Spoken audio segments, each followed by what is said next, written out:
Угорщина – країна в Центральній Європі з населенням понад 10 мільйонів, які проживають на території понад 93 тисячі кілометрів. Країна заснована раніше, ніж Франція та Німеччина, а столицю – Будапешт – називають королевою Дунаю. В країні є близько 60 тисяч термальних джерел із цілющими властивостями. Гора Токай прославилася своїми печерами, унікальними виноградниками, погребами та вишуканим вином. Фортеці, замки, палаци, бастіони, старовинні церкви і монастирі вражають своєю пишністю. Угорська мова вважається однією із найскладніших у світі, оскільки має чимало давніх запозичень, зокрема з іранських та тюркських мов, пізніше зі слов'янських, а також німецької, французької, італійської та англійської. Сьогодні Угорщина займає бік Ерефії у будь-яких питаннях, пов'язаних з допомогою Україні в протистоянні російській агресії. У 2022 році Європарламент прийняв резолюцію, що характеризує Угорщину як гібридний режим електоральної автократії. І на це є вагомі причини. Ще в 90-х роках Угорщина здавалася найуспішнішим прикладом розлучення з комуністичною системою. Її ВВП тоді сягав сьогоднішнього еквівалента у $3310 на душу населення, наряду з Болгарією та більше, ніж у Польщі та Румунії. Україна, коли здобувала свою незалежність, мала ВВП на душу населення дещо понад $400 США. У цьому відео ми спробуємо розібратися, як глибокі демократичні перетворення змінилися на диктаторський авторитарний режим правлячої влади, завдяки якому країна стала прикладом найбільшого економічного та соціального регресу нового століття. У 1991 році відомий фінансист і філантроп Джордж Сорос відкрив у Будапешті Центральноєвропейський університет – перший приватний заклад у постсоціалістичній Угорщині. Заклад став академічним центром Центральної та Східної Європи, де вчилися найкращі випускники із понад 100 країн світу, в тому числі з України. Через своє вільнодумство та ліберальність університет не подобався Орбану, тому через багаторічний тиск закладу прийшлося у 2017 році переїхати з Будапешта до Відня. Попри це, він все одно залишається провідним освітнім та дослідницьким центром. Згідно з авторитетним рейтингом найкращих вищих навчальних закладів World University Rankings, Центральноєвропейський університет займає 32-е місце у світі з політології, 37-е з філософії та 74-те з соціології. З першого дня відкриття навчання та викладання в університеті було виключно англійською мовою. Тому ті студенти, що добре знали англійську, отримували можливість виграти стипендію та безкоштовно отримати один із найкращих дипломів у світі, що відкривав двері у найкращі компанії світу. Сьогодні знання англійської мови – це вже не додаткова конкурентна перевага, а обов'язкова умова для будь-якої сучасної людини. І для того, аби відкрити собі цілий світ можливостей, радимо вам EnglishDom – найбільшу онлайн-школу англійської в Україні. Переходьте за посиланням в описі або за QR-кодом на екрані та записуйтесь на безкоштовний пробний урок, аби переконатися у зручності формату. Унікальність EnglishDom полягає в індивідуальних заняттях з вчителем онлайн, а допомагати у навчанні буде безліч інтерактивних продуктів. Мобільні додатки, розмовні клуби за інтересами, щотижневі різноманітні активності, де навіть можна пограти в Еліас англійською. Вільно обирайте, як навчатися. Бо англійська – це свобода, а свободу у вивченні англійської дає EnglishDom. Спеціально для усіх глядачів каналу «Ціна держави» EnglishDom дарує знижку 10% при купівлі курсу за промокодом COST.UA. А якщо просто цікаво дізнатися свій поточний рівень англійської, є швидкий тест. Всі посилання в описі. Вивчай англійську, відкрий світ можливостей разом з EnglishDom. Нинішня Угорщина розташована на території регіону, який входив у стародавні часи до римських провінцій Панонія і Дакія. Уже відома як земля мадярів, вона утворилася близько 890 року, коли племена переселилися із Поволжя на Дунайську рівнину. Мадярських племен було 7, але до складу федерації входили й інші елементи, зокрема 3 племені тюркських хозар, тому їх називали Он-Огур. Буквально 10 стріл або 10 племен. Ця нація має понад 1000 років історії, сповненої великих подій, королів, битв, інтриг та мирних часів. У 1000 році Стефан І заснував державу Угорщина та, визнаний папою римським, першим християнським королем, що прийняв католицьку релігію як стандарт. Він розширює контроль володінь над Карпатським басейном. Упродовж майже 2,5 століть Угорське королівство було самостійним.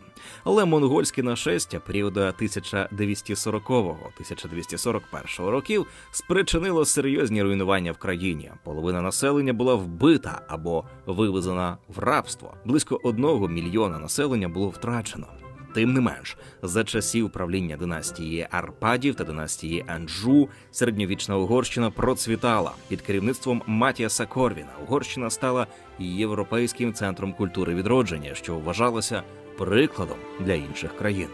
Та з початку 14 століття Угорщині загрожувала нова сила з Балкан – Османська Турецька імперія, для якої Угорщина виступала як оплот для континенту. Протягом понад 150 років турки численними битвами продовжували вторгнення. У 1526 році молодий угорський король Лajos II зазнав нищівної поразки у битві під Могачем. Угорщина буквально розпалася на 3 частини. Османи захопили південь, австрійці – захід. Єдиною незалежною частиною була Трансильванія, сучасна Румунія, де навіть сьогодні проживає найбільше угорське населення за межами країни. У 1686 році австро-угорські війська визволили країну від турків. Угорщина потрапила під правління імперії Габсбургів. Згодом австрійці та угорці досягли компромісу, утворивши Австро-Угорщину, що проіснувала аж до 1918 року. Бувши частиною імперії під час Першої світової війни, Угорщина воювала з німцями, що призвело до національної трагедії Тріанонського договору 1920 року. Програвши 72% територій та більше 3,5 мільйонів угорців закріпилися за новими кордонами Чехословаччини, Румунії та Югославії. У Другій світовій війні Угорщина приєдналася до нацистів, щоб повернути частину своїх територій.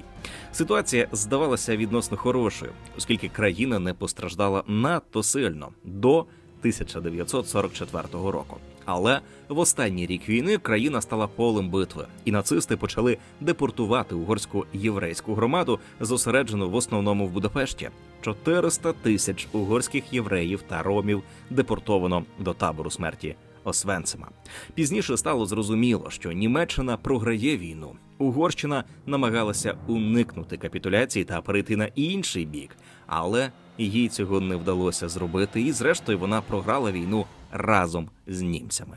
Угорщина, як і більша частина Центральної та Східної Європи, опинилася під радянським правлінням комуністів. У першій половині 1950-х років Угорщина перетворена на сталінський тоталітарний режим, проти якого спалахнула революція 1956 року під керівництвом робітників і молоді. Соціальне невдоволення населення підняли повстання та оголосили про вихід з Варшавського договору у жовтні 1956-му.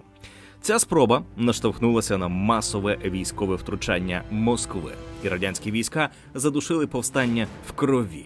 7 листопада режим Януша Кадра відзначався як соціалістична республіка з обмеженим суверенітетом, який у 1968 році став досить ліберальним, запровадивши так званий гуляшний комунізм, який був відносно м'яким порівняно з іншими країнами комуністичного блоку. Як відомо, в Радянському Союзі люди практично були невиїзними, і це стосувалося не тільки поїздки в капіталістичні країни, а й відвідування інших соціалістичних країн. Ніхто не міг залишити країну без дозволу радянського уряду у формі виїзної візи. Згодом в Угорщині обмеження стали менш суворі. Угорщина була першою східноєвропейською країною, яка успішно перейшла на вільний ринок. Тут не було тих ганебних дефіцитів споживчих товарів, окрім хіба що черг на встановлення телефону, покупку машини чи житло. Їжа була дешева і був її надлишок. Економічні реформи, запропоновані Горбачовим у 80-х роках, були схожі на реформи, які почав Януш Кадр 2 десятиліття до цього. Тому угорський досвід економічних реформ був поступовим, на відміну від інших країн регіону, де застосовували радикальні заходи, відомі як шокові терапії. Економіка Угорщини була орієнтована на сільське господарство та переробну промисловість. Частка селян серед працездатного населення була високою наряду з іншими країнами, такими як Польща чи Португалія. Та якщо у 30-х роках у сільському господарстві працювало 55%, то у 80-х – лише 20%. Підприємництво розвивалося у масштабі дрібних фермерських господарств, у промисловості та сфері послуг. Фактично, Угорщині вдалося поєднати централізоване державне планування з елементами ринкової економіки. Промислові підприємства залишалися під контролем держави, але їх керівництво мало простір в управлінні. Закон про державне підприємство 1975 року створив інституційну основу для самоуправління за участю працівників. Проте підприємства працювали неефективно, зокрема через невизначені права власності, бюджетні обмеження і постійне втручання центральних органів влади. У 1989 році прийнято новий закон про асоціацію, який мав на меті створити правову основу для перетворення державних підприємств і кооперативів в акціонерні товариства. Передбачено більшу свободу у створенні корпоративних утворень, а також дозволено купувати частки державних підприємств. Встановлено правило для діяльності іноземних спільних підприємств. Спільно із законом про іноземні інвестиції визначено права та обов'язки іноземних інвесторів. З'явилась можливість створення спільних підприємств з іноземцями. І навіть дозволено створювати підприємства, що повністю належать іноземним інвесторам. В кінці 80-х років в Угорщині існувало чимало дрібних приватних підприємств. Пекарні, магазини, кафе, ресторани, а також готелі. Вже у той час Угорщина продемонструвала всьому світові і, перш за все, колегам по соціалістичному табору, що економікою можна керувати вільнішими ринковими методами. А тепер порівняйте із тотальним контролем держави в СРСР, відсутністю будь-якої приватної ініціативи та насильницьке загнання селян у колгоспи. Наскільки різні були умови для подальшого переходу до ринкової економіки в Україні та Угорщині? Наприкінці 80-х років радянський контроль почав послаблюватися. Скасовано всі обмеження на поїздки на захід. На знак цього Угорщина знесла огорожу із колючого дроту з боку Австрії та відкрила свої кордони. Це була перша сльоза на залізній завісі. 23 жовтня 1989 року відзначилось народженням нової Угорської республіки. У період політичних змін на початку 1990-х років перший демократично обраний правоцентристський уряд Йожефа Антала доклав чимало зусиль для розвитку демократичних інституцій. Протягом першого десятиліття перехідного періоду були впроваджені рішучі структурні реформи, які сприяли повному включенню невеликої, але відкритої угорської економіки до єдиного європейського ринку. Стартові умови для трансформації були сприятливі ще до офіційного розпаду Організації Варшавського договору та Радянського Союзу. У 1987 році Угорщина заснувала дворівневу банківську систему з автономним центральним банком та комерційними банками, що мали змогу конкурувати між собою. Створено сучасну систему оподаткування, включно з прибутковим податком та податком на додану вартість, а також вторинний ринок корпоративних та муніципальних облігацій. Тому зміна політичної системи, яка відбулася навесні 1990 року, не стала причиною економічної трансформації, а тільки створила передумови для розвитку основних економічних складових, які були закладені раніше. Угорщина була найвідкритіша та найбільш ринково орієнтована економіка з-поміж усіх країн-членів Варшавського договору. Уже у 1980-х роках половина її зовнішньої торгівлі припадала на країни Заходу. Загалом Угорщина експортувала більше, ніж завозила товарів, а обсяги сум постійно нарощувались. Якщо у 1974-му країна експортувала товарів на $9,1 мільярда США, то у 1989 на 6,4 мільярда доларів США.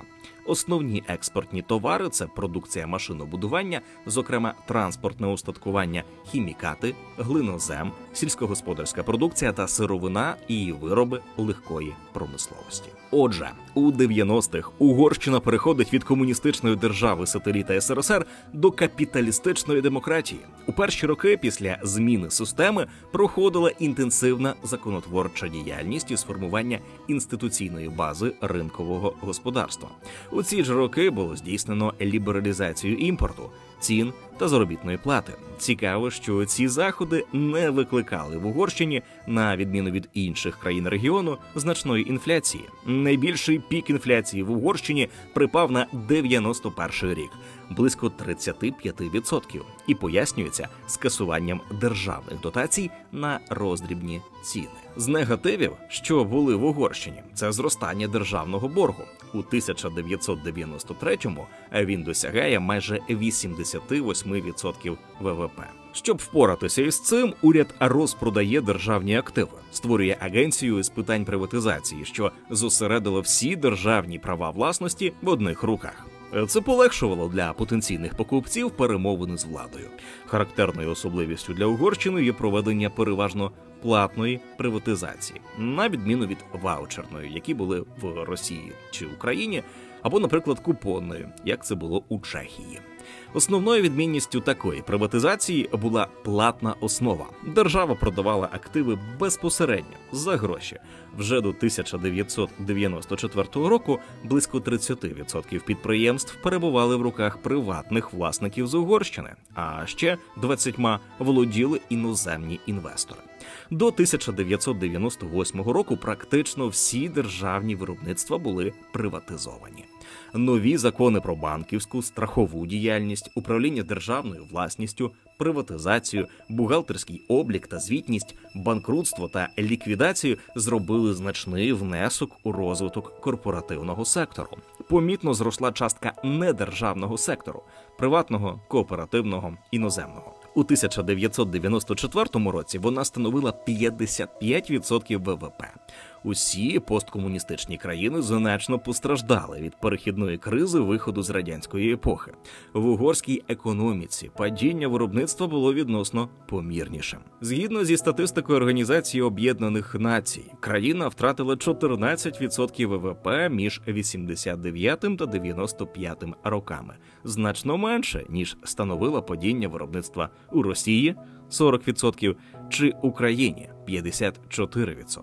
На початку 1990-х був момент, коли Угорщина залучала більшу частину всіх прямих зарубіжних інвестицій, що тоді надходили до країн колишнього Совєтського Союзу – понад 2 мільярди доларів. Бракувало єдиної важливої складової – розумної фіскальної політики. Наприкінці 1994 року Угорщина перебувала на межі дефолту. Другий демократичний уряд, очолений соціалістом Дьолою Горном, запровадив повномасштабну програму макроекономічної стабілізації, яка передбачала такі основні заходи. Зниження вартості угорської валюти, одноразова девальвація форинта на 9% із поступовим зниженням курсу. Введення 8% мита на всі імпортні товари, крім енергетичних ресурсів та товарів для інвестицій, з планом скасування цих заходів у майбутньому. Пониження реальних зарплат на понад 10% та зменшення інфляції, щоб відновити міжнародну конкурентну спроможність угорської робочої сили. Пакет заощаджувальних заходів спочатку був непопулярним, але виявився досить ефективним. Угорська економіка пережила стрімке відродження та насолоджувалася помітним періодом експортно-орієнтованого та інвестиційно підтриманого зростання між 1996 та 2001 роками. Навіть короткочасні результати були вражаючими. Дефіцит платіжного балансу зменшився із 4 мільярдів доларів у 1994-му до менш як 2 мільярдів доларів у 1995-му. І це було повністю профінансовано коштом прямих зарубіжних інвестицій, що не вплинуло на збільшення зовнішнього боргу. Новий експортний бум став вирішальним фактором у цьому помітному покращенні. У відсотках ВВП імпорт зріс на 10%, а експорт на 16,5% ВВП у період між 1994 і 1996 роками. Загальні позитивні зміни, що відбувалися в угорській економіці, значним чином сприяли притоку в країну іноземних інвестицій. При цьому Угорщина у вказаній сфері була тоді одним зі світових лідерів. Понад третина інвестицій в основний капітал надходить в Україну з-за кордону. 1995 року залучені прямі іноземні інвестиції в Угорщину стягнули 4,8 мільярдів доларів. Зокрема, як наслідок успішної приватизації другої частини угорської телекомунікаційної корпорації МАТАВ та газових і електророзподільних компаній. Іноземні інвестиції фактично створили в Угорщині нові промислові сфери, такі як автомобілебудування, Suzuki, Audi, General Motors, виготовлення деталей для машинобудівної промисловості, Ford, Lear, General Electric та сучасна електроніка. Тощо. Інвестори зробили суттєвий внесок у модернізацію таких традиційних галузей угорської економіки, як фармацевтика, харчова промисловість, хімічна промисловість. Надходження від приватизації великих підприємств було використано на погашення державного боргу. Внаслідок цього угорська економіка неймовірно швидко вирвалася із боргової пастки. Загальний державний борг до 2001 року все ще складав половину ВВП країни, але в порівнянні з початком 90-х зменшився на 30%. Це досягнення покращило довіру бізнесу, спричинивши подальше продуктивне інвестування. Деякі реформи не були суперрадикальними, але вони стали вкрай важливими. Наприклад, введення символічної оплати за вищу освіту створило певну межу між безкоштовним та платним навчанням. Також було перенаправлено соціальні виплати на користь потребуючих, скасовано безкоштовне страхування від нещасних випадків для одноосібних підприємців, впроваджено казначейську систему. 1996-го створено Угорське державне казначейство для управління державними фінансами та внутрішнім боргом. У 1998 році уряд впровадив ще одну структурну реформу – пенсійна трансформація, що передбачала введення накопичувального рівня пенсійної системи, не відмовляючись від солідарного. Ввели обов'язкові приватні пенсійні фонди для людей, які тільки починають працювати. Згодом накопичувальна система повинна була повністю замінити солідарну. Це було історичною подією для посткомуністичної Центрально-Східної Європи. Країни мали серйозні демографічні проблеми через різке скорочення та старіння населення, а також відчували брак соціальної солідарності, що залишився від комунізму. На початку 1999 року в Угорщині проживали 3,2 мільйона пенсіонерів, або 32% населення країни, тобто кожен третій. Пенсійний вік був низьким – 55 років для жінок та 60 років для чоловіків. Стара пенсійна система мала за мету виплачувати пенсію на рівні близько 40% середньої заробітної плати. Більшість людей намагались уникнути оподаткування, очікували збільшення пенсій та покращення медичних послуг, але відмовлялися від співмірних внесків у соціальне забезпечення. Це призводило до падіння якості послуг та фінансової стабільності. Реформаторські заходи були наступні. Домінуючою залишається система, заснована на соціальному страхуванні та солідарності поколінь, тобто система виплат із поточних надходжень. Перший рівень. Соціальне страхування доповнюється механізмом як обов'язкових, другий рівень, так і добровільних, третій рівень, особистих пенсійних заощаджень, що накопичуються у приватних неприбуткових пенсійних касах, фондах. Поступово зростання пенсійного віку, відповідно з 55 та 60 років для жінок та чоловіків до 62 років до 2008 року. Щорічна індексація пенсій на основі швейцарської формули, за якою братиметься половина змін в індексі споживчих цін і половина змін в середній заробітній платі у промисловості. Розмір податку на заробітну плату – 30%, який розподілятиметься між першим і другим обов'язковими рівнями наступним чином. У 1998 році 6% зарплати перераховувалися на індивідуальні ощадні пенсійні рахунки тих, хто є учасником нової системи. У 1999 році 7%, а в 2000 році цей відсоток зріс до 8% заробітної плати. Ці внески справляються із заробітної плати працюючих і не оподатковуються. Решту становлять внески роботодавців.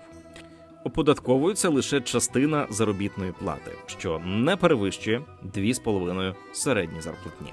Нова пенсійна система є обов'язковою для участі тим, хто вперше починає працювати. Для вже працюючих вступ до нової системи є добровільним.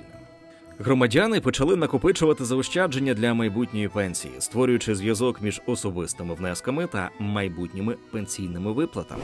Запровадження загальнообов'язкової накопичувальної пенсійної системи вважалося однією з найзначніших системних реформ в Угорщині. Цікаво те, що були встановлені законодавчі вимоги до інвестиційної діяльності. Загальна вимога – інвестування можна здійснювати тільки на регульованих ринках. Встановлюються окремі обмеження щодо емітентів та іноземного інвестування. Тобто, продумано розумні інвестиції залучених страхових коштів, що дозволяє максимізувати майбутні виплати та убезпечити пенсійну систему. Наприкінці 1998 року інвестиційний портфель обов'язкових пенсійних кас в Угорщині виглядав так.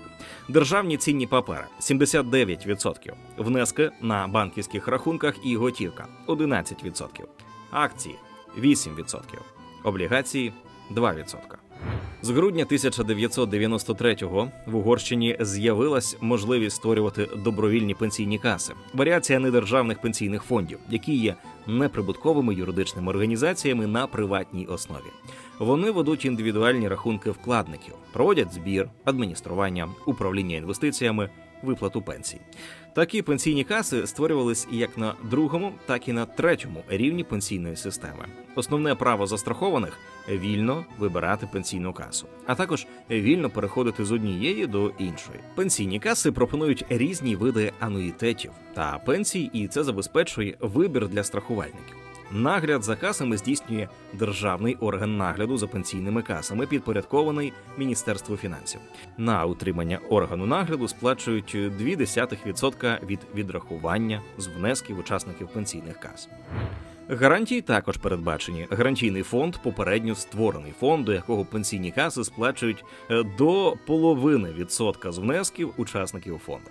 Він також задовольняє претензії учасників фонду у випадку шахрайства чи дій керуючих активами. За період з 1998 і до 2010 у фондах другого рівня пенсійної системи Угорщини було накопичено 12 мільярдів доларів, або понад 10% угорського ВВП. Проте нова система проіснувала недовго, ставши одним із факторів тиску на державний бюджет. Уряд Віктора Орбана перевів переважну частину грошей пенсійних фондів на рахунки державного казначейства, що фактично стало експропріацією приватної власності. Віктор Орбан, який безперервно керує Угорщиною з 2010 року, переформатував молоду, амбітну демократію на неліберальну, націонал-популістську політику чинної адміністрації. За час свого правління він зміцнив зв'язки з автократами та відкрито кинув виклик Європейському Союзу. Щоб зрозуміти, як Орбан захопив владу, повернемось до часу, коли Угорщина була частиною комуністичного блоку до падіння залізної завіси. Тоді 26-річний Віктор Орбан виступає на національній арені, закликаючи до виведення радянської влади. Угорська права, націонал-консервативна партія Фідес, увійшла до парламенту після падіння комунізму. 37 антикомуністично налаштованих студентів заснували 30 березня 1988 року Альянс молодих демократів. 1990 року на перших у пострадянській Угорщині вільних парламентських виборах Альянс здобув неповних 9% голосів і сформував власну фракцію. Віце-президент партії Орбан швидко помічає прогалину у правій політиці і активізується. У 1992-93 роках він перемагає у внутрішньопартійній боротьбі із Габором Фодором, що був ліберальним прихильником, але пізніше став міністром освіти. А після цього частина крила на чолі з Фодором покинула партію, перейшовши до іншого альянсу вільних демократів. Розкол призвів до того, що на виборах 1994 року Фідес провалилась. Та вже в наступних виборах до парламенту у травні 1998 року, здобувши 28,18% голосів і 148 зі 386 місць у парламенті, партія здобула перемогу. Так Фідес сформував уряд на чолі зі своїм лідером, 35-річним Орбаном. Він прагнув, щоб угорське суспільство відчуло ностальгію за минулими часами, коли Угорщина була сильною. І робив це, показуючи корону святого Стефана, першого короля Угорщини, на різних публічних заходах, а потім виставив її у будівлі угорського парламенту. Мало хто тоді розумів, що цей момент стане важливою точкою в посткомуністичній Угорщині. Тепер, озирнувшись назад, можна сказати, що 2000-ні роки стали початком тривалого економічного та суспільного занепаду та регресу. Орбан стає прем'єр-міністром. У 1999 році Угорщина приєднується до НАТО та готується до вступу у Європейський Союз. Попри відносний успіх, партія Фідес програє вибори 2002 і 2006 років соціалістичній партії. На цих виборах Орбан бере на себе роль лідера опозиції. Тим часом Угорщина приєдналася до Європейського Союзу, що призводить до великих надходжень грошей до країни, які не тільки підживлювали економіку, а й допомагали підтримувати бюджет. Після світової кризи 2008-го Угорщина стала першою країною Європейського Союзу, яка була змушена попросити фінансової підтримки і отримала кредит у розмірі 20 мільярдів євро. Всього з моменту вступу до 2022 року Угорщина отримала від Європейського Союзу близько 84 мільярдів євро, а внесла до бюджету ЄС, як країна-учасниця, 20,5 мільярдів євро. Тобто чистий баланс вливань в економіку Угорщини складає близько 63 мільярдів євро за 19 років. Жоден уряд не намагався розширити масштаб чи поглибити вплив однієї з ринково орієнтованих реформ, які почали працювати в минулому десятилітті. Натомість Угорщина почала поступово в'язнути в спіралі соціального популізму, росли соціальні виплати. Зокрема, було збільшено зарплати держслужбовцям на 50% та впроваджено привілейований клас старших держслужбовців. Запроваджено додаткову 13-ту пенсію для всіх пенсіонерів та 13-ту зарплату для всіх держслужбовців. Збільшено державне дотування на газ, електрику та центральне опалення. Наступним хибним рішенням було зменшення ставки ПДВ із 25 до 20%. Щоб ви не подумали, що ми проти зменшення податків, але зі зменшенням податків треба скорочувати і видатки. А тут навпаки, зменшили податки та збільшили видатки, що є економічно неправильним рішенням. Це відразу ж відобразилося катастрофічним дефіцитом бюджету майже в 10% ВВП. У 2006 році внаслідок популістських дій уряду за допомогою референдуму були скасовані так звані 3 символи економії, а саме плата в 1 євро за візит до терапевта, співплатіж за госпіталізацію у лікарні та плата за навчання у виші. Подібні дії спричинилися до того, що у 2008 році Угорщина стала на грані дефолту, якби не екстрене кредитування від МВФ, Світового банку та Єврокомісії у розмірі 20 мільярдів доларів. Після поразки на виборах у 2002 та 2006 роках Віктор Орбан отримує можливість повернутися до влади. Завдяки виборчому закону Угорщини, який надає місця як на національному, так і на місцевому рівнях, на парламентських виборах 2010 року його партія Фідес повернулася до влади з безпрецедентною двотретинною парламентською більшістю, здобувши 68,1% місць. Цю дату можна вважати стартовим пунктом в історії не лише глобального занепаду колись могутньої угорської економіки, але й демонтажу інституціональної структури угорської демократії. Орбан змінює ринково орієнтовані реформи і починає із виборчої системи в країні. Без будь-чиєї підтримки він вносить зміни до законодавства. Так, Орбан надає громадянство етнічним угорцям у сусідніх країнах, щоб забезпечити їхні голоси. Затверджує суперечливий новий закон про вибори, який удвічі скорочує кількість депутатів і змінює межі виборчих округів, що схиляє систему на користь правлячої партії Фідес. У 2011 році парламент затверджує нову конституцію, яка стає предметом численної критики як з боку опозиції, так і міжнародної спільноти, а також і з боку угорського народу.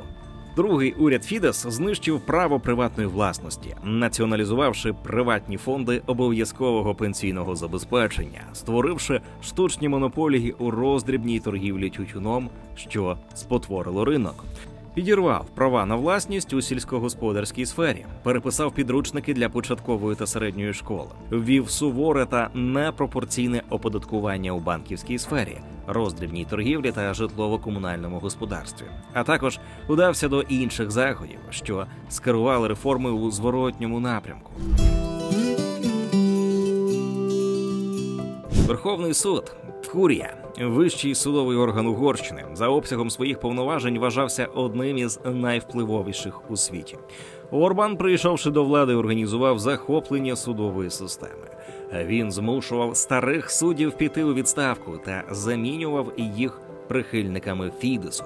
Правозахисники в New York Times розглядають втручання в судову систему як ерозію демократичних інституцій під керівництвом пана Орбана, який після вступу на посаду у 2010 році створив схему відходу від ліберальної демократії, яка закріпилася у 90-х роках. Уряд вніс поправки до основного закону – Конституції, які дозволяли обходити рішення суду, зробивши конституційним прийняття законів, які суд вважав неконституційними.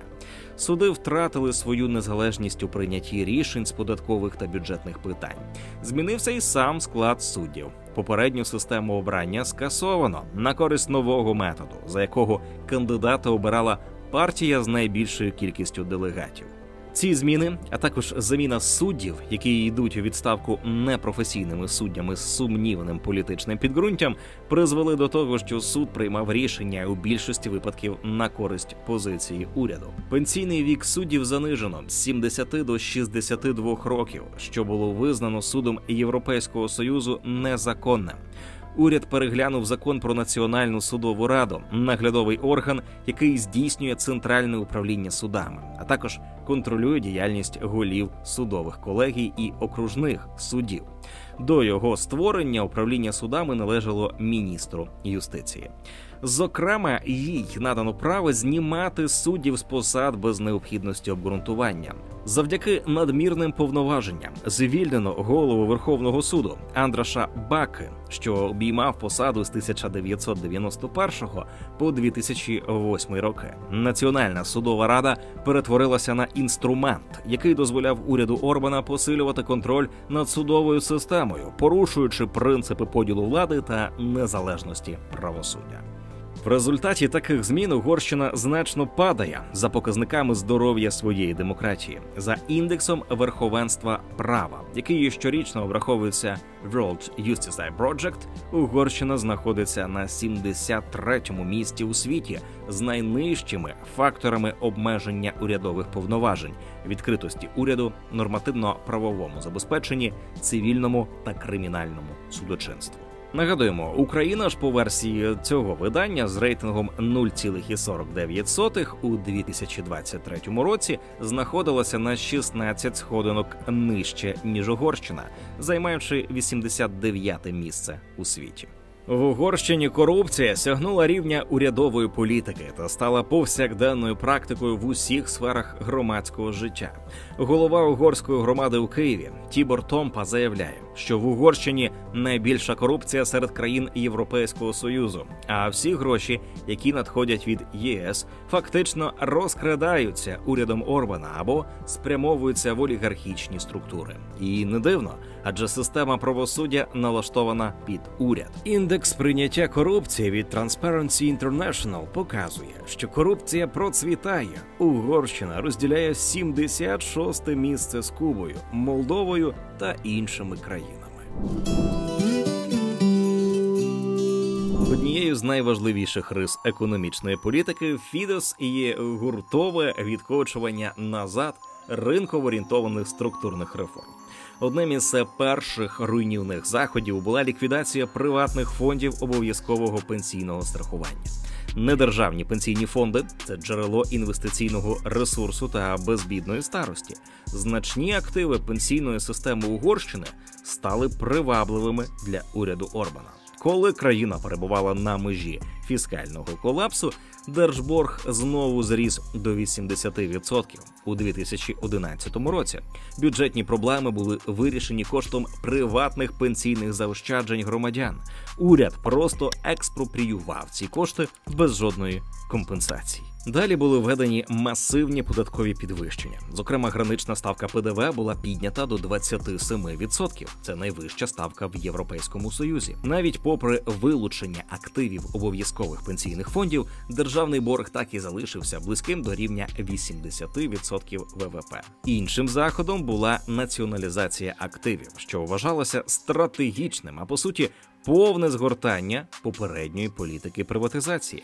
2011 року Держскарбниця придбала 20% акцій угорського нафтового конгломерату МОЛ у приватної російської компанії «Сургутнефтегаз» за завищеною ціною, завдавши внаслідок цього збитків бюджету на 700 мільйонів євро. Уряд створив штучні монополії в різних секторах економіки, порушуючи конкуренцію та обмежуючи доступ нових гравців, щоб надати можливість для отримання надзвичайних прибутків близьким особам.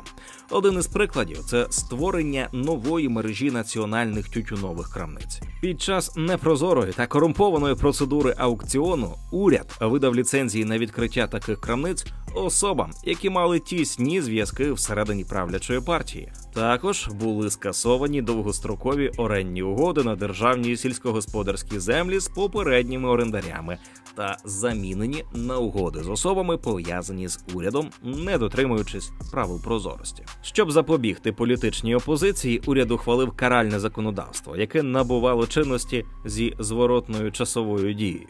Було введено податок на так звані рентні платежі, які, по суті, означали конфіскацію коштів у людей, що працювали в попередньому лівоцентристському уряді. Новий податок на вихідну допомогу угорських державних службовців, чиї трудові відносини були звільнені, фактично передбачав оподаткування виплат, що перевищують 2 мільйони форинтів. Це еквівалент на той момент 80 тисяч гривень за ставкою 98%. Це приклад того, як авторитарні режими використовують законодавчі механізми для переслідування політичної опозиції та зміцнення своєї одноосібної влади. Також уряд стягував великі та непропорційні податки з іноземних компаній, щоб вигнати їх з Угорщини. Фідес була невдоволена, що закордонні інвестори отримали значні частки у важливих сферах, тому ввели високі податки на банківську діяльність, страхування, роздрібну торгівлю, телекомунікації, а також на постачання електрики та газу. Було централізовано державну освіту та охорону здоров'я, скасувавши автономію місцевого управління. Хоча це було представлено як адміністративні заходи для покращення якості та ефективності послуг, справжня мета полягала в усуненні потенційних конкурентів на місцевому рівні. Всі державні працівники та більшість державних службовців тепер безпосередньо підпорядковані центральним урядовим установам у питаннях найму, винагороди, дисципліни та звільнення. Центр допомоги школам Клебельсберг-Куно є яскравим прикладом сильної залежності від центрального уряду. Ця урядова агенція фінансує всі навчальні заклади та наймає всіх учителів. Школи можуть використовувати лише підручники з обмеженого списку, затвердженого агентством. Ці підручники друкуються у 2 націоналізованих видавництвах. Однією з причин регресу економіки є те, що беззаконня влади нічим не обмежене, оскільки сама влада ліквідувала систему стримувань та противаг, яка є необхідною для демократії. Окрім всіх ліквідаційних законів, уряд Фідес прийняв і закони, які перешкоджають діяльності опозиційних груп, журналістів, університетів і неурядових організацій, які критично ставляться до правлячої партії. За індексом демократії, що створений Economist Intelligence Unit, Угорщина стабільно знижується з 2006 по 2021 рік. Керівна партія протягом цього періоду активно звужує простір для громадянського суспільства та засобів масової інформації. За ще одним рейтингом свободи у світі від Freedom House, Угорщина має оцінку 65 із 100 можливих, характеризуючи Угорщину як частково вільну через сильний політичний тиск на незалежні медіа та проблеми із дотриманням прав людини. Після повернення до влади у 2010 році Віктор Орбан безперервно атакує плюралізм. Міжнародна некомерційна організація «Репортери без кордонів» вважає Орбана хижаком свободи преси. Він створив медіа-імперію, яка виконує накази його партії. Рада ЗМІ та Національне управління ЗМІ та інфокомунікації стали самоцензурними та упередженими органами, що здійснюють широкий контроль медіа. Ця централізована імперія задала напрямки проурядовим організаціям, які виключають будь-яку критику політики уряду. Вечірні державні новини на громадському каналі переважно пропагують досягнення уряду, ігноруючи думку опозиції або подаючи її у вкрай упередженій формі. Досвідчених ведучих новин було звільнено. Усі 3 державні телевізійні канали суворо контролюються правлячою партією та працюють на її користь. Інші політики можуть висловлювати свої погляди лише через одну приватну телевізійну та радіостанцію з обмеженими охопленнями. Загроза втрати ліцензії на мовлення та державні замовлення на рекламу змусила решту приватних каналів скоротитися. Опозиційним газетам та телеканалам обмежують бюджети і часто доводять до банкрутства. Зокрема, скорочують державне фінансування, позбавляють можливостей для реклами, забороняють державним установам та підприємствам розміщувати рекламу в опозиційних ЗМІ, що позбавляє їх власних доходів. Активно проводиться політика роздержавлення ЗМІ з одночасним створенням монополій підконтрольних уряду. Так, у 2018 році Орбан заснував медіахолдинг «Кесма». Вона стала справжньою пропагандистською машиною уряду. Десяток власників близько 500 прокерованих ЗМІ перевели свої активи в створений фонд. У квітні 2019 року в Лондоні кілька союзників Орбана запустили нове міжнародне новинне агентство під назвою V4NA. Блумберг описав цей крок як розширення сфери впливу машини пропаганди Орбана. Газета «Гвардіан» з Лондона відзначала, що одним з основних завдань V4NA, судячи з усього, є посилення шовіністичних повідомлень Орбана поза межами Угорщини. В країні повне обмеження свободи слова. Немає жодних стримуючих інструментів, щоб держава не могла втручатися у приватне життя людей, бізнес та громадянські організації, що є ознакою справжньої авторитарної держави. Закони були змінені так, щоб служити політичним цілям правлячої партії. Люди бояться відкрито висловлювати свої політичні погляди. За світовим індексом свободи преси від RSF Угорщина посідає 67-ме місце у світі. Її незалежні медіа піддаються політичному, економічному та регуляторному тиску. Попри те, що правляча партія де-факто захопила контроль над 80% ЗМІ, деякі з них все ще намагаються зберегти позиції в інших сегментах національного ринку. Серед них телевізійна мережа RTL Club, щоденна газета Népszava, тижневик HVG і сайт 24.hu. Україна за індексом свободи преси піднялася з 79-ї позиції у 2023 році до 61-го місця у 2024. Війна та дух національної єдності зменшили вплив олігархів на засоби масової інформації. Та все ж український інформаційний простір страждає від пропагандистського апарату Кремля. Здобутки можуть бути легко зруйновані непрофесійною діяльністю уряду та популістичною політикою. Внаслідок цих чинників Угорщина перетворилась з однієї із найяскравіших економік на європейський регіон, що фінансово підживлюється коштами Європейського Союзу. До складу Європарламенту входить 21 депутат від Угорщини. Уряд отримує користь від трансфертів, та й загалом її економіка у визначальній мірі залежить від ЄС. На торгівлю всередині ЄС припадає 78% експорту Угорщини. Основні статті експорту – автомобілі, запчастини, електричні батареї, медикаменти, комп'ютери.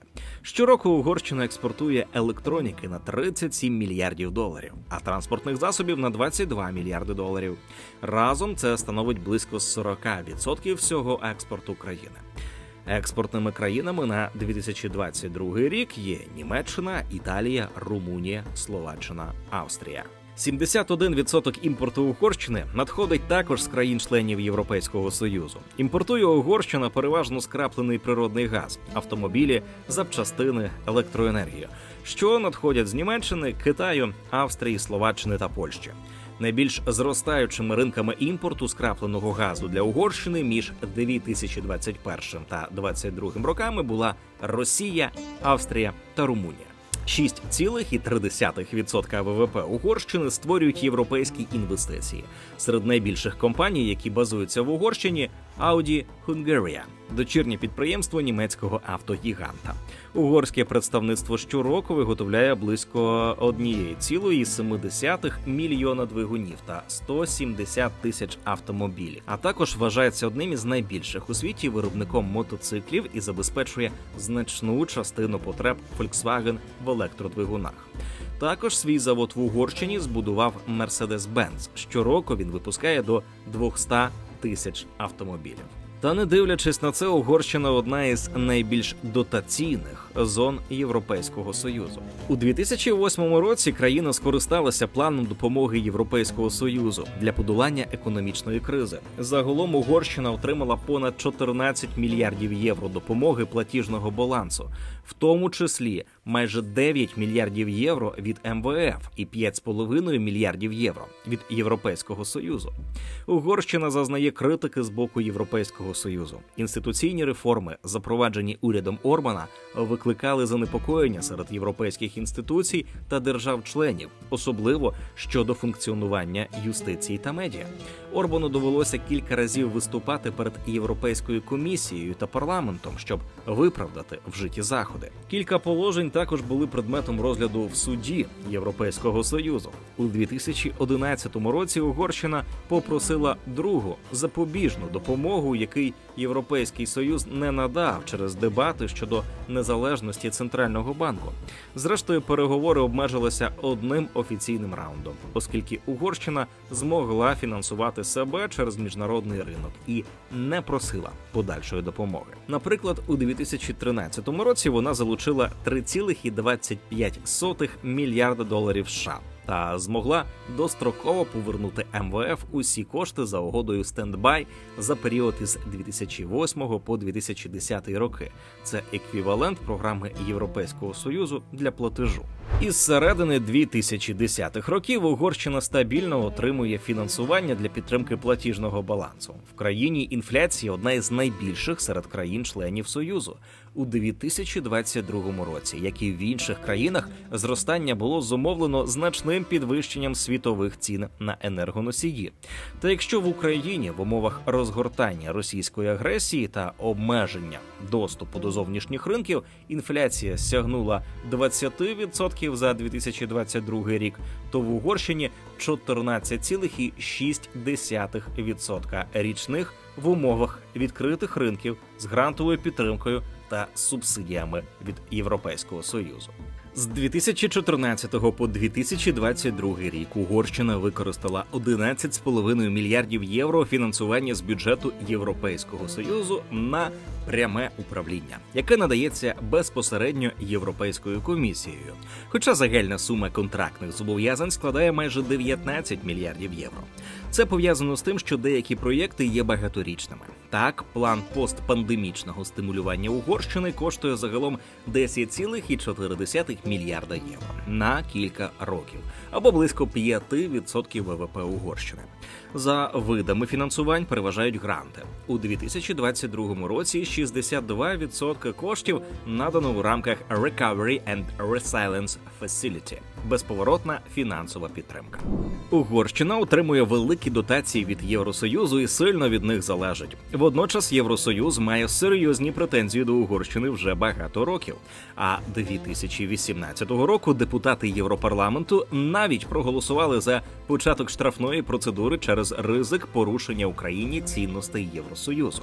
Занепокоєння депутатів викликала ситуація з незалежністю судової системи, свободою самовираження, правами меншин та мігрантів, а також корупція.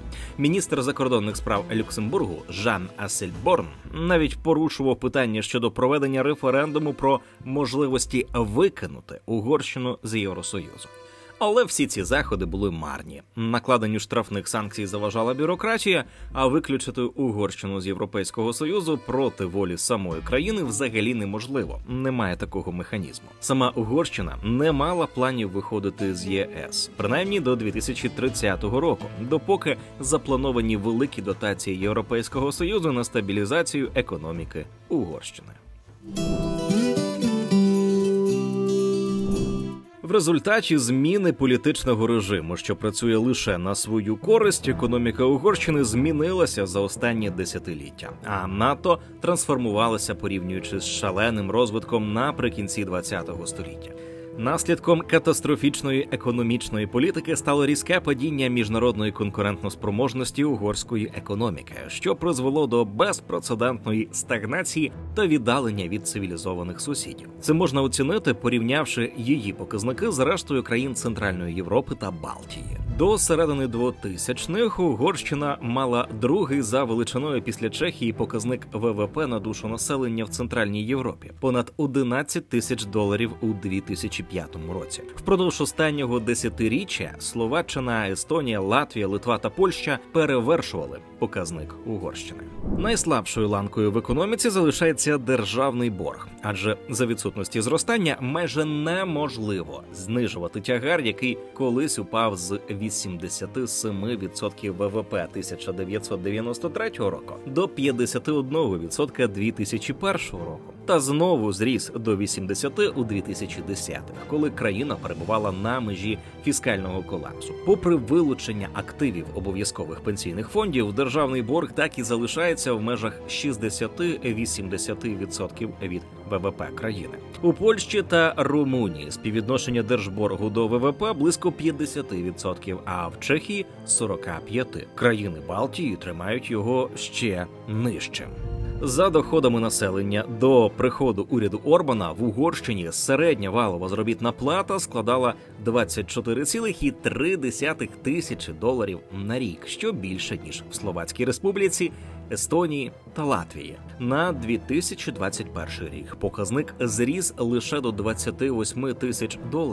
Тоді як в інших пострадянських країнах сягає понад $30 тисяч, а в Литві – $43 тисячі в середньому за рік. За індексом економічної свободи, який щорічно публікує аналітичний центр у Вашингтоні The Heritage Foundation, Угорщина сьогодні посідає 72-ге місце у світі зі 184 країн із загальною оцінкою в 61,2 бали, знаходячись між Північною Македонією та Белізом. Економіка Угорщини вважається помірно вільною. Вона посідає 36-те місце із 44 країн в межах європейського регіону. Показник економічної свободи країни вищий за середньосвітовий і нижчий за середній по регіону. Найбільше Угорщина страждає від чесності уряду, державних витрат і фіскального здоров'я. Оцінку економічної свободи для України тимчасово призупинено. До війни на початку 2022 року Україна отримала 54,1 бали. Це 130-те місце у світі, потрапивши до здебільшого економічно невільних країн поряд з Гвінеєю та Індією.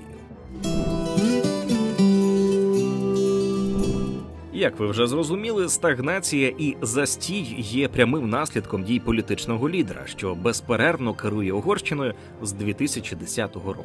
Орбан забезпечує лояльність своїх друзів і послідовників, віддаючи їм державні контракти і продаючи державні активи зі знижкою. Все це вбудовується в систему державної корупції. Бізнесмени, дружні з Фідес, отримують державні контракти та повертають частину цих грошей політикам. Тим, хто не з Орбаном, погрожують, змушують продавати бізнес. Хоча він пишається тим, що не має грошей на своєму банківському рахунку, його зять і батько стали одним із найбагатших людей в Угорщині. Один із друзів дитинства, Лоренц Месарош, який у 2009 році був власником малого бізнесу, а зараз став мільярдером, завдячує своєму успіху Орбану. У рідному селі Фельдшут він побудував футбольний стадіон на 3400 місць, незважаючи на те, що в ньому проживає лише 1800 людей. Компанії, які пожертвували кошти на його будівництво, раніше отримували великі держпідряди. Він розгорнув кампанію проти Європейського Союзу, а також мільярдера Джорджа Сороса, який має угорське походження, звинувачуючи його в нав'язуванні міграційної політики Угорщині. Це попри те, що Сорос раніше фінансував стипендію Віктору для навчання в Оксфорді у 1990-х роках. Орбан забезпечує підтримку для своєї партії в невеликих прикордонних округах, де живуть переважна більшість дрібних та бідних селян, застосовуючи для цього різні схеми, наприклад, залякуванням з погрозою звільнення з робочих місць або стимулюючи виборців та їх голоси, часто ромів, за готівку чи їжу. Одна фраза яскраво це демонструє: продати голос за один мішок картоплі. На парламентських виборах 2014 та 2018 років громади з населенням до 5000 жителів зі значним відривом віддавали перевагу Фідес, даючи від 52 до майже 70% загальних голосів. Іншим напрямком політики його уряду є підтримка угорських меншин у сусідніх країнах, в тому числі приблизно 100 тисяч у Західній Україні. Так він намагається забезпечити прихильність виборців, що не проживають в країні. Боротьба за права угорської діаспори проводиться в електоральних цілях. Фактом залишається, що Віктор Орбан застосовує всі можливі і неможливі способи, аби найдовше залишатися при владі. Прем'єр-міністр Угорщини виступає проти багатьох ініціатив Європейського Союзу, лідерів та політики європейської спільноти від Брюсселя. Часто робить похмурі пророцтва щодо кінця західної цивілізації, нахвалюючи водночас авторитарні режими Росії, Китаю, Туреччини, Казахстану та іноді Азербайджану і Саудівської Аравії. Орбан починає почуватись все більш ізольованим у Європі і сподівається на підтримку авторитарних країн, зокрема Росії та Китаю. Вони підтримують критичну інфраструктуру і продають йому вакцини під час пандемії. В обмін на це Орбан керує зовнішньою політикою на їх користь. Посилюючи відносини з Китаєм та Росією, Угорщина погіршує співпрацю з Європейським Союзом та США. Минулого 2023 року Орбан навіть порівнював членство Угорщини у Євросоюзі з окупацією Радянським Союзом у 1956 році і заявив, що Брюссель прагне позбавити Угорщину її ідентичності. Цитата: «На щастя, те, що колись було трагедією, тепер у кращому разі комедія. На щастя, Брюссель не Москва. Москва була трагедією. Брюссель – це просто погана сучасна пародія». Кінець цитати. На цю заяву різко відповів голова дипломатії Європейського Союзу Жозеп Борель, що ніхто не змушує Угорщину бути членом ЄС. Не секрет, що прем'єр-міністр Угорщини у дружніх стосунках з Путіним. Зближення Орбана з Кремлем почалося ще 2010 року. Вагомою причиною було те, що Угорщина залежить від російської нафти та газу. А також те, що Росія могла підтримувати Угорщину на противагу так званому колективному Заходу. Орбан уклав угоду про будівництво 2 енергоблоків і модернізацію угорської атомної станції в місті Пакш. А 2021 року домовився про довгострокове постачання газу. Орбана і Путіна пов'язує ще одна спільна риса – зневага до демократичних цінностей. І йдеться не лише про пропаганду консервативних цінностей, заборону так званої ЛГБТ-пропаганди та контрольовані владою медіа. Орбан пояснює свою готовність домовлятися і співпрацювати з Росією навіть тоді, коли її засуджує весь цивілізований світ. Угорські інтереси, згідно з його риторикою, мають завжди бути передусім. Втім, є версії, що не обійшлося без шантажу, нібито в Кремля є компромат на Орбана. Доказів цьому немає, але Орбан часто поводиться так, ніби виконує прямі вказівки Кремля. Наприклад, двічі заблокував санкції Євросоюзу проти глави російської церкви патріарха Кіріла. Також немає зрозумілих пояснень, чому Угорщина блокувала до останнього вступ Швеції і Фінляндії до НАТО, адже це вигідно лише рашці. Після 14 безперервних років перебування при владі Віктор Орбан перетворив Угорщину на авторитарну державу, яка мала перспективи стати новим економічним тигром на континенті, лідером серед країн Центральної та Східної Європи. Однак сьогодні вона пасе задніх, а економіка Угорщини тримається винятково на мільярдних вливаннях Європейського Союзу, який і так ненавидить Орбан. Він не підтримує західні демократичні цінності, що створює проблеми для Європейського Союзу, який намагається зміцнити верховенство права в регіоні. 2022 року партія Фідес знову виграла парламентські вибори, і Орбан вп'яте став прем'єром. Не допомогли навіть протести Будапешту на виборах та об'єднання угорської опозиції в коаліцію. Нещодавно в Угорщині спалахнув масовий мітинг, що, можливо, покладає початок руху проти очільника виконавчої влади. Петер Мадяр, колишній чоловік екс-голови Міністерства юстиції Юдіт Варги, підтвердив наміри створити власну партію, щоб кинути виклик Орбану на місцевих виборах та виборах до Європарламенту у червні. Саме він опублікував аудіозапис, де його колишня дружина визнала змову з метою приховування корупції в уряді. Шкоду, яку Віктор Орбан завдав угорській демократії та економіці, буде важко виправити, та, можливо, нові політичні сили принесуть сподівання на зміни. Проте наступні вибори відбудуться аж у 2026 році.